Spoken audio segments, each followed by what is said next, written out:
PM Shri Kathlal કન્યા શાળામાં આનંદ મેળાની ઉજવણી કરાઈ।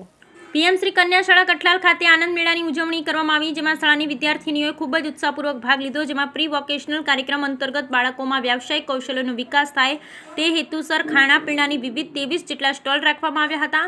શાળા પરિવાર દ્વારા સમગ્ર કાર્યક્રમનું સુંદર આયોજન કરવામાં આવ્યું, ત્યારે વાલીઓ પણ મોટી સંખ્યામાં ઉપસ્થિત રહ્યા અને કાર્યક્રમને સફળ બનાવ્યો હતો।